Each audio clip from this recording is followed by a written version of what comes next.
What's going on, everybody, and welcome to J Sports Seattle. In this video, I'm going to be talking about the Seahawks. This video was long overdue. Life's been kicking me right where it hurts, in a good way though. I've just been really busy. Like I said, I got a job, so I've been working that. I've been really busy. I've been with my girlfriend for the past week, so I've had a pretty busy personal life. But I had some time. I'm home alone right now, so thought I'd make this video. This video is probably going to be a long one. I'm going to be making the final record prediction. Well, first I'm going to go over the 53-man roster. Then I'm going to go over a final record prediction. And I'm going to go over injury reports for both the Seahawks and the Niners for Sunday. And then kind of preview the season, preview Sunday. So if you like the video, make sure to like, comment, subscribe, and share for more Seahawks and Seattle sports content. And without further ado, let's get on the video. All right, so the 53-man roster was made official on the 26th. So this was, I think, last Tuesday. I was in the middle of a four-day stretch of concerts, so I was very busy. But that did happen, and I did look over it, and I was really excited to see. I was really happy with what I saw. So obviously, first things first, quarterback. Straightforward. Sam Darnold, Drew Lock, Jalen Milroe. This was never a shadow of a doubt. This was always going to happen. We'll move on from there. Running back. This was also pretty straightforward. Zach Charbonnet, George Alani, Kenneth Walker, Robbie Oots, and Brady Russell. So Brady Russell's listed as a fullback here, even though he's been working with the tight ends. But I know he can bounce between the two if need be. Robbie Oots, great to see. It seems he took that fullback position from Brady Russell, so he's clearly going to be our fullback. Which I think he will work well in Kubiak's system, since Kubiak's system is it's a deviant of the Shanahan system, and Shanahan's system uses fullbacks.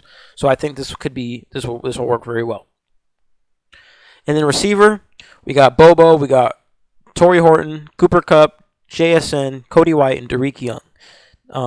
I'll get into these two later, but this is honestly kind of straightforward as well. Derek Young's in the final year of his 4-year deal, so he's going to have to prove that he can either earn a roster spot from 2026 and beyond, or he's going to be looking for another team next year. I'll stay with Jake Bobo. He's in the final year of his 3-year undrafted deal, so same deal there. But these guys, very good to see. Tight end, this was also kind of straightforward. Elijah Arroyo, AJ Barner, Nick Callerup, who was on the Niners last year. Saubert, who was on the Niners last year. I don't know if he was too. I don't think he was. Oh, no, he's an undrafted rookie. But Saubert was with the Niners last year. This is really good to see that we got an undrafted rookie making the roster. An undrafted tight end rookie, which is great. Offensive line, we kept a lot of offensive linemen, and I love it. This was also pretty straightforward, I feel like. The little surprises in there. So obviously Anthony Bradford, Charles Cross, Abraham Lucas, Jalen Sundell, and Grace Dable, they are officially the starters of the offensive line, which I was thinking after that Chiefs game, I knew that was what was going to happen. After that first touchdown drive and then Drew Lock balled out, I knew that was going to be the matchup for sure. And I think when Drew Lock, I even think that when Drew Lock balled out, it was probably some of the second stringers. But this is great to see Bryce Cable do. Obviously Josh Jones made it because he's a reserve. He's a swing tackle. He's like backup veteran presence. Always want to have a veteran presence in any room you have. Olu is going to be second string behind Sundell, and it's not necessarily because Sundell outperformed Oluwatimi. It's because Olu was hurt. He had that back thing, and Mike himself said that Olu's probably been playing the best football of his career up to that point. So it's nothing that. It's just Sundell came in and swept the opportunity. He took it from him, and that's actually that's a good problem to have, because that doesn't mean that Olu won't get snaps. He will. It just means that Sundell will be the starter. Simple as that. And then Mason Richmond, what I like to see is that both of these guys, Bryce Cable and Mason Richmond, are picks from this year. And last year we had Lamé in Christian Haynes. I believe he's on the IR right now, but they're not on the roster. And it's these guys that it took over. So that's really good to see, and I really like that. And I think with John with Benton coming in at John Benton. I don't want to get his name wrong because he's our freaking offensive lineman coach who's going to transform this line. Yeah, John Benton. So yeah, he's been a 33-year-old veteran in the coaching ranks, 19 in the NFL. So and and I want to talk about that for a second. Everywhere that John Benton has gone as offensive line coach, he's immediately improved that line. So for example, when he joined the Niners in 2017, the Niners were one of the worst O-lines in the league. The next year, they were ranked 14th. In 2019, they were ranked 13th. In 2020, they were ranked like 9th, the year when they were hurt. So, and then, and as soon as they left, obviously, they had Trent Williams, so obviously that immediately will make your O-line good no matter who's your offensive lineman coach. But then he went over to the Jets, and he immediately did the same thing over there in 2022, or 21, 22, and I believe 23. And then as soon as he left the Jets, the offensive line has fallen off a cliff. You saw it last year when he was with the Saints. And then when he was with the Saints last year, it's just everyone was hurt. So really not much you can do. And like I said, he was a part of an offense that scored 30, like the most points in the first 3 weeks of the season of any offense. So that's something to take note. And these guys are going to be learning from that. And they're going to be learning under him. This entire offensive line. So this is really good to see, and that we have a lot of potential starters and people who can take the next step on this line, which is great. And then the D line, we got DeMarcus Lawrence, we got Mike Morris, Byron Murphy the second, Jaron Reed, and Leonard Williams. I will say we are a little bit light on nose tackle. I believe that Byron Murphy has played nose tackle in the past. Jaron Reed is like our only nose tackle. Although, with that being said, maybe we won't use a lot of nose tackle looks, but we'll see. Because like with Mike's defense, it's very versatile. So like there's kind of sometimes it's positionless. So we'll see what happens. But for OLB or linebacker, we got Derek Hall, Jared Ivey, Ernest Jones, Tyrese Knight, Boye Mafe, Uchenna Nwosu, who I hope can get healthy soon. Connor O'Toole, who had a great preseason, and Drake Thomas, who also had a really good preseason. I really like to see Jared Ivey made it. He was an undrafted guy, worked his tail off to get to where he is, man, and I can't wait to see more of him and kind of work his way into the rotation to see how he does. And then cornerback, we got Shaquille Griffin, Josh Jobe, Nehemiah Pritchett, Devin Witherspoon, and Reek Woolen. Excuse me. So Griffin, this is good. We could use a corner or two more, but this is good. We're really going to be relying on these three guys. Jobe, I might have to take what I said back about Jobe, because I said this dude might be be a backup, but he is proven to be a serviceable corner. So I think he's earned his right to have that cornerback 3 spot. Nehemiah Pritchett also had a good preseason. I know he had that pick in the Raiders game. He's been getting more and more comfortable with Mike's scheme, which is great to see. And I just love that my scheme can make anyone, any round pick, be comfortable and be decent. This is what I like to see. And then safety, we got the Anthony Bell, which is great to see because he also had a stellar preseason, which is awesome. He had a great training camp, had a great preseason. I think he had a pick in one of the games. And we got Kobe Bryant, obviously, Nick Emenwari, Julian Love, and then Ty Okada. Great. That is awesome because he also had a great preseason outing as well. And then specialists are the same as last year: Michael Dixon, Jason Myers, Chris Stoll, long snapper. So, but we had Zach Triner, but if we released him, that means we're counting on Stoll to be available, even though he's been dealing with an injury. But yeah, that's honestly, that seems pretty straightforward. What I love is that we have a lot of the same people we've had for the past couple of years on the roster. That's how you build continuity. That's how you build a brotherhood. So, I remember reading, was it Hawk Blogger? I remember seeing an X tweet or Twitter tweet about him saying that this is like the closest that he's seen these guys since the days that we went, we're going to the Super Bowls and stuff. So this is what I really like to see, and I'm really, really excited because that brotherhood. Look at the Eagles. They are a very, very close knit team. They call it the brotherly shove for a reason. And those guys are very, very close, and they've been really, really successful because of it. When everyone is on the same page, both mentally and physically in the game, schematically, oh man, you're going to be on some crazy, you're going to be on some demon time. So, this is what I like to see, and this will move me on to the prediction. With that being said, Week 1 versus San Francisco, I'm keeping my prediction the same. I said in my previous video when I said that we would go 11-6, I think we will surprise San Francisco, and we will win it in Week 1. I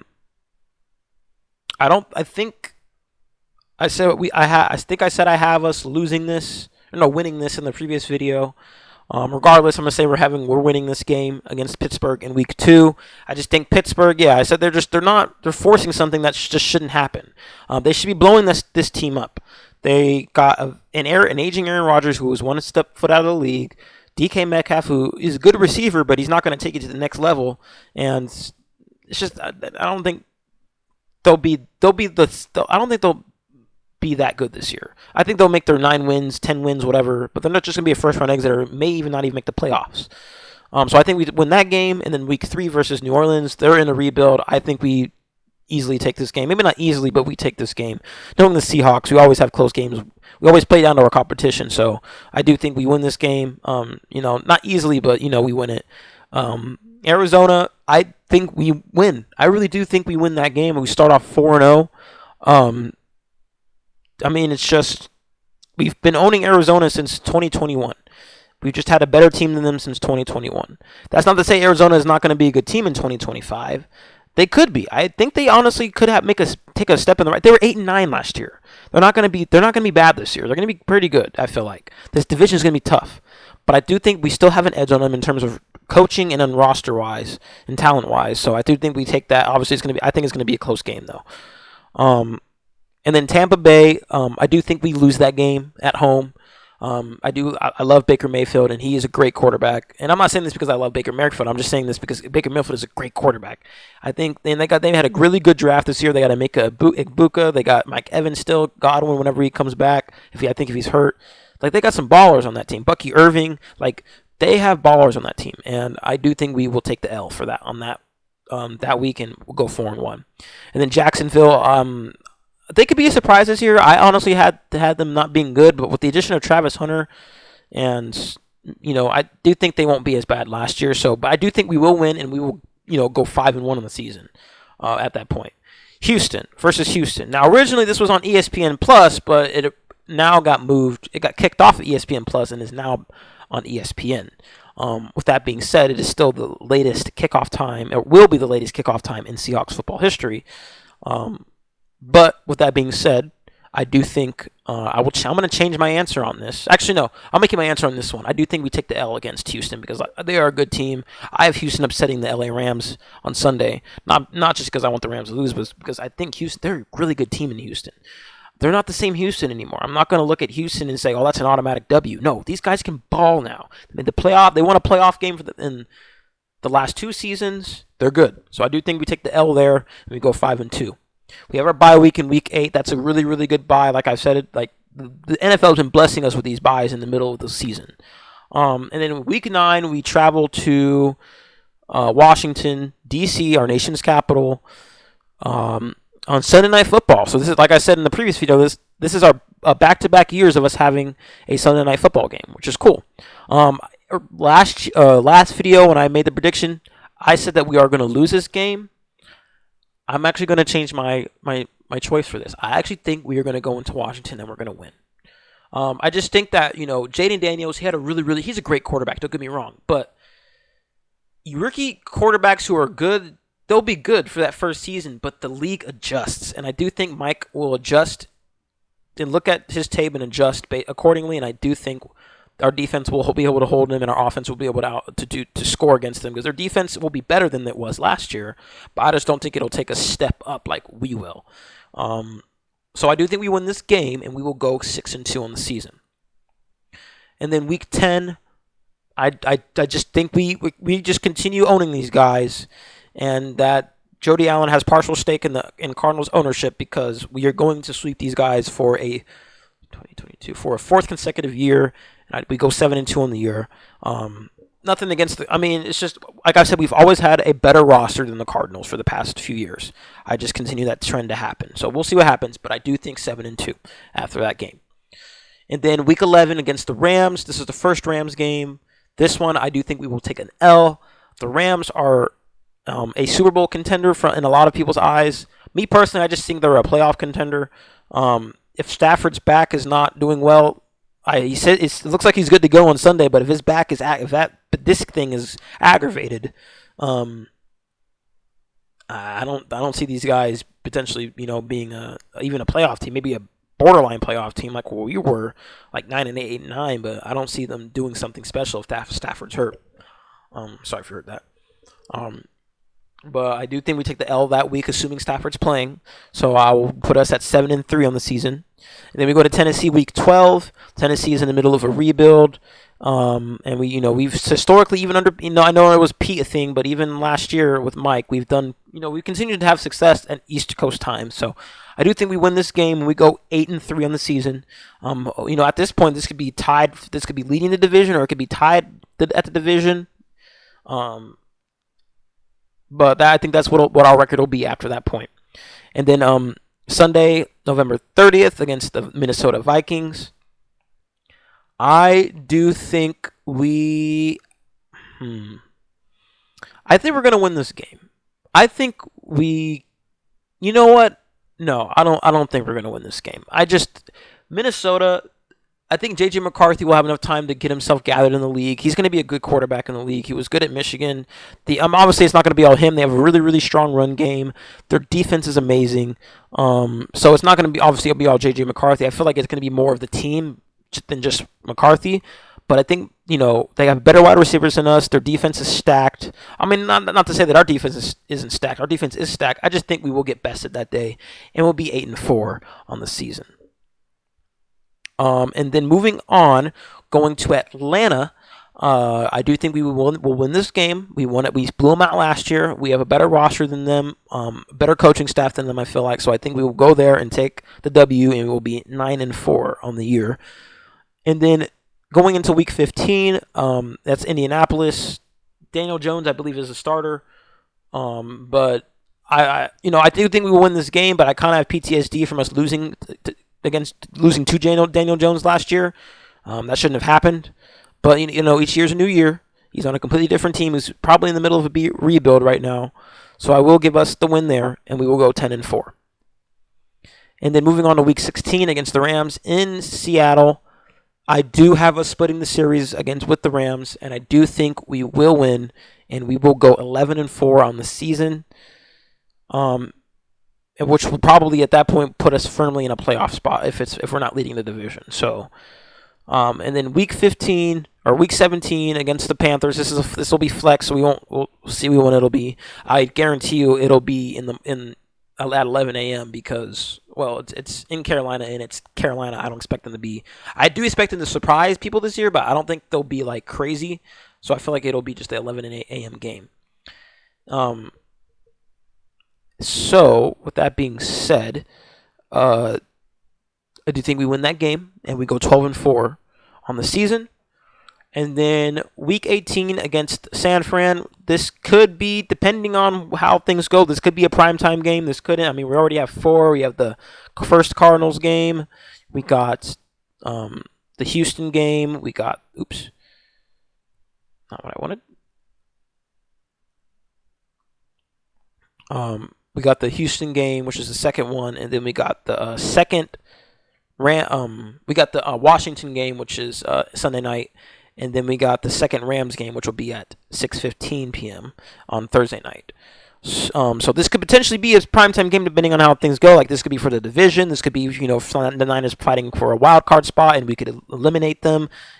But we'll see what happens. But I believe this, we will lose against San Fran. I don't think we're going to sweep them, and we'll go 12-5. And I do think that will win us the division, and as like the third seed or whatever.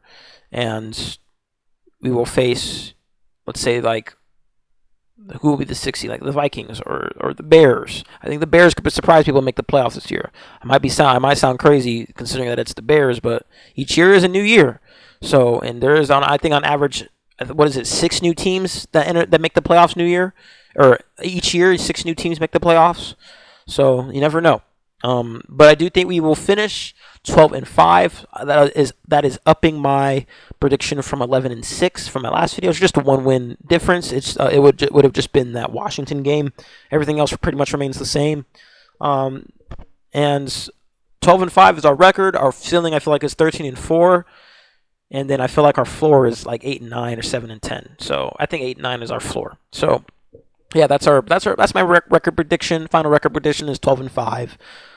Moving on now, I'm going to move on to the first game of the season, which is coming up, and that is against our wonderful partners down in San Francisco. You can tell if you can't tell, that's sarcasm. The Niners. We faced them week 1, and this is the final practice report. Looks different from last year. I don't know if this is a Mike McDonald thing or this is just a new regime thing, but it does look different than it did last year, or at least the last couple years. So the people that are confirmed to be out are Jake Bobo, Uchenna Nwosu, and Derek Young. Bobo, I was kind of, I figured he would be out because he's still in concussion protocol. And then Uchenna Nwosu, I had a feeling he wasn't going to be playing because he's still recovering from that knee surgery, so he's going to be out. And then Derek Young, he had a hammy, so I figured he's probably not going to play because you don't want to mess with hammies. But Tariq Woolen is good. White is good. Horton is it was a full participant all week, so he's going to play. Anthony Bradford was a full participant Friday. He was just probably tweaked his back and just needed to rest it, so he's good to go. We have our whole starting 5 on our offensive line good to go. Good to go. And yeah, I mean, we're looking really, really good in terms of health. The Niners, on the other hand, mostly, but they have a very, very big scare that's happening right now. That obviously I'm not rooting for that to happen, but that would be huge for the Seahawks if CMC did not play on Sunday. I do not want injury for CMC. I don't want injury on any player. It doesn't matter if you're on my division rival or it doesn't matter. I don't wish injury, but obviously, if there is an injury to a key player, you can take advantage of it. Of course. That's just that's the cause and effect of injured players, but they are down a running back. They could potentially be down 2 running backs. Jordan James is probably not going to play. He's doubtful. He was limited all week with a finger injury. I guess it was severe enough to where he's not able to play a football game, which makes sense because you got to hold the ball. Dominic Pooney, he's been limited, but he was a full participant today with the knee injury, so he looks to be good to go on that O-line. Jordan Watkins not looking good, so he's probably going to be out. C.J. West and Michael Williams will both play. Trent Williams will play. He was just resting, but the big one is Christian McCaffrey. So here's the thing: on Wednesday, he had no injury designation. He was a full participant. Thursday, he had a limited participant. He was a limited participant due to a calf issue, and that raises red flags if you're the Niners, because if you've learned from anything from last year with the calf issues that McCaffrey had, it led to him missing over half the season. So with the Achilles tendonitis, so he probably. I mean, I think this was just a cautionary thing. And he just wanted to make sure that this does not go back to what it was last year. But I don't think there's a very good chance he's not going to be playing on Sunday, because I do think the Niners I don't know why they do this, but they downplayed his injury last year, and they actually got fined for it. Like leading up to week 1, they said they were hinting that this dude was going to be good, he'll be good to go, and then week 1 rolled around, and then he didn't play, and then he didn't play in week 2, and then they didn't play all the way up until week, I think, like 10 or 9 or 10 when their bye was. So they could be doing the exact same thing. From what I've seen, this is from David Lombardi. That's the Niners beat reporter. So I'm going to reread what he said about CMC. Still marveling at the epic amount of confusion the Niners managed to pump out of the building today. CMC on the practice field, but not officially practicing, but in a helmet and the greeting scrum. Shanahan dodgy as ever, creating doubt online. CMC bullish as ever, creating hope online. Last 2 things happened 20 minutes of each other. Never a dull day. So if you paid attention, I'm sure some of you guys didn't because this is the Niners, and as much as we hate the Niners, we don't really care about what happens over there because we focus on our own team. But last year CMC, this same thing happened. This exact same thing happened. Obviously, different circumstances because last year CMC didn't practice most of the preseason because of a calf issue. But with the calf issue leading up to week 1, CMC was bullish. He said that he felt great and was good to go. And so he literally said that the calf injury shouldn't concern him, and he missed over half the season last year. And then Shanahan was the same thing. He was dodgy, and he said it was just a calf, and then just leave it at that. And that's not what you want to hear. That's not. It's not a good thing when you're getting two different vibes from two different people. When you're getting a dodgy vibe from the coach, and then you're getting a bullish vibe from the player himself. I mean, the player is not going to out himself as saying, "Oh yeah, I think this Achilles tendonitis may be bad." No, he's not going to do that because then people are going to start freaking out, and he's just being told you can't do that. So he's going to say he's good, and then they're going to ramp him down, and then he's listed as questionable, and they probably just won't play on Sunday. But why, Niners, is my question. Why would you do that? We'll see what happens. I do not think CMC will play. And if he does not play, that is massive because they will be down 2 running backs. So they will have Garendo, they'll have Bryant. They have Robinson now. But they won't have that many running backs. And that's not good. So we'll see what happens there. But I do have us winning that game. The way that we win against these guys is their defense is not going to be as good as it was last year. Even with the addition of Saleh, they lost too many key players. Even if some of them were injury prone, they were good when they played, like Hufanga, like Greenlaw, like Ward. They lost key players that Saleh was there to coach, and it's just not realistic to expect rookies to come in and replace that. It's just not a realistic expectation. Could it happen? Sure. Well, the chance of it happening, low though. So the way that we beat these guys is last year they were one of the worst teams in the league at stopping wide zone schemes, which is what we're running under Clint Kubiak.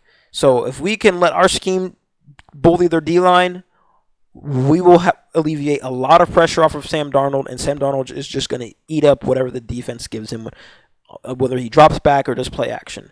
I know he's doing a lot of under center. That's what Clint Kubiak's system mainly revolves the offense around, is under center. But, he could just, be lining up in the shotgun, and he could just be taking it, or from pistol and just be taking it.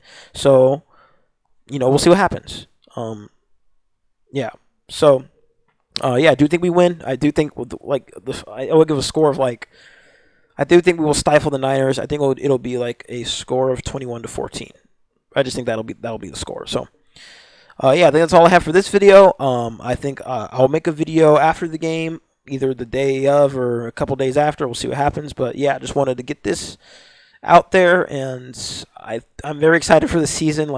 I'm really, really hyped for the season. I do think this is like our 2012 season. If we're looking to if I'm trying to make a comparison, I should stop because this is Mike McDonald's team. We don't need to be making comparisons to previous regimes, but I do feel like this is like a year where we can make a huge step and do some damage in the season and potentially make a playoff run. But obviously it starts with week 1, so I do think we'll do that. But yeah, if you like the video, make sure to like, comment, subscribe, and share for more Seahawks and Seattle sports content. Thank you for stopping by. Have a good night, and go Hawks, go Mariners, and go Kraken.